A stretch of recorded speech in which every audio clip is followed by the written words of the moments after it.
I know Woodhawker did a video like this before about how addicted he was to Nintendo Switch games, and it might seem like I'm making one of these videos just to piggyback off of his success and the hundreds of thousands of views that he's receiving just talking about the games he's addicted to. And in part, you wouldn't be wrong.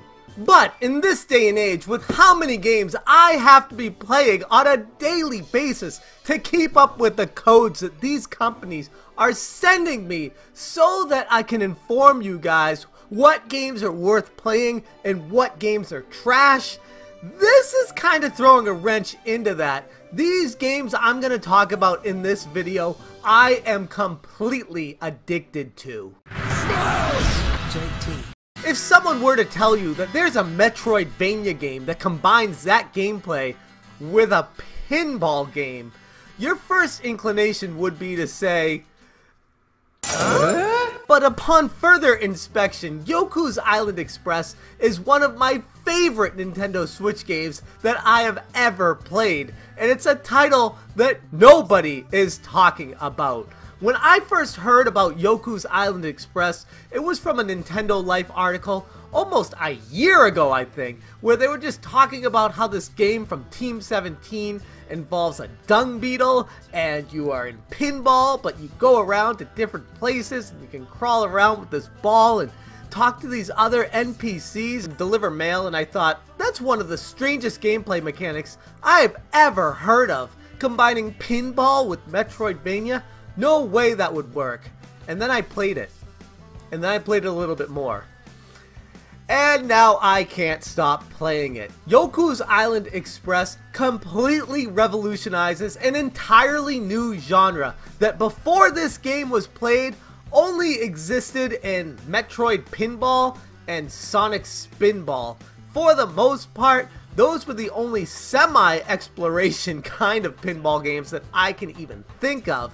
And those pale in comparison to how great YOKU'S Island Express is. While playing this game, I often think, what if this came out back in the Genesis days when Sonic Spinball came out? How bad it would have made that game look, because it perfects the mechanics, the physics, and the gameplay down to a T. Talking to these NPC characters, collecting these fruits so that you can unlock springboards to shoot you to new locations, and then play through pinball boards that have very dynamic sequences where you have to go one place on them to unlock another area in order to unlock the exit so that you can continue the game. And sometimes you don't even know where you're supposed to go next, and it doesn't really matter because the game seems to nudge you in the right direction without forcing anything on you. It's honestly the perfect balance of gameplay for a Metroidvania ball game that I could ever imagine. And in case you're wondering, yes, I just made up the term Metroidvania ball. I'm stamping that right here and now. Metroidvania ball has to be a new genre. We need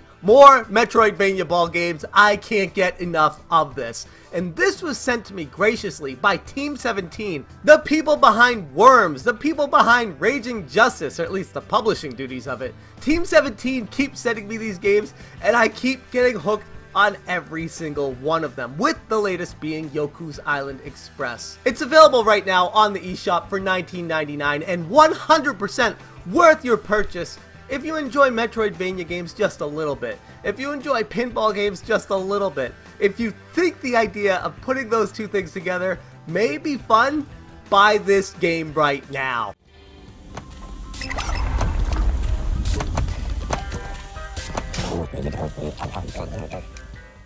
And once you start playing it, you might fall into a similar trap that I fell into, where I wasn't that blown away by the initial storyline or the actual graphical presentation of it, or even the gameplay mechanics. I thought it was kind of boring and repetitive.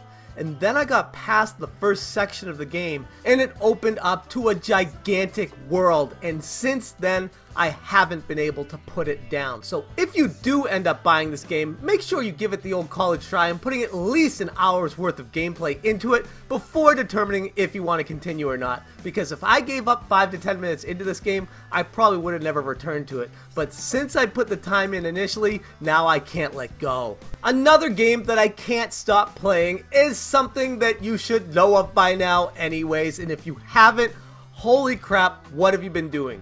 Rocket League.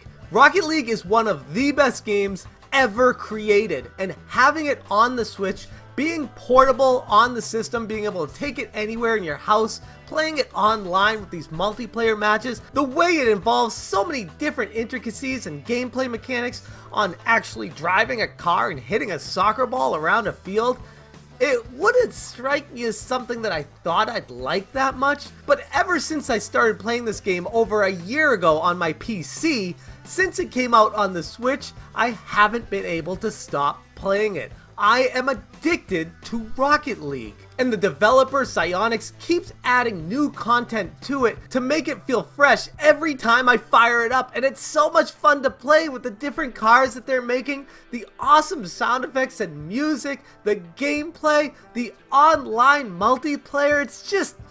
this is such a great time to be alive and to be a gamer. Rocket League is the definition of that. So if you still haven't played Rocket League by now and you're wondering if you should pick it up or not, if you enjoy competitive, high-intensity online multiplayer matches, this is the pinnacle of that, and I don't see Rocket League getting dethroned by anything anytime soon, and yes, that includes Fortnite. And finally, I couldn't do an episode about Nintendo Switch games that I'm addicted to without talking about ass.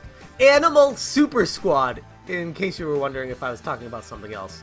This game was brought to us by PewDiePie in conjunction with the game development studio on basically making a game where you drive this chicken, try to get through the level without exploding, and while it might not sound that interesting at first, while you're playing through this game and see the actual gameplay mechanics of it, you'll see exactly what I'm talking about when I say how addicting this game can be. I've played it on live stream multiple times.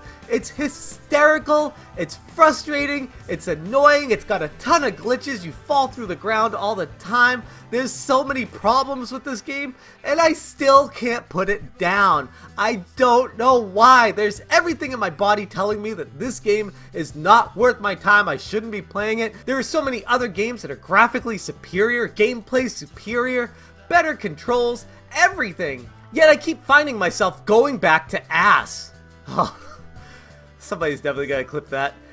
Anyways, those are the games that I am 100% addicted to the point of I can't stop playing these to move on to the other games that are getting sent to me, free review codes that I am still not getting to, and I feel terrible about it. I need to break away from these, but I just can't. So if you're wondering a Nintendo Switch game that you should pick up, check out these 3 titles if you're not familiar with any of them. I'm sure most of you already know about Rocket League. The other 2, maybe not as much, but that's what I got for you guys today. And before we end this episode, I want you guys to write down in the comments what you're addicted to with your Nintendo Switch.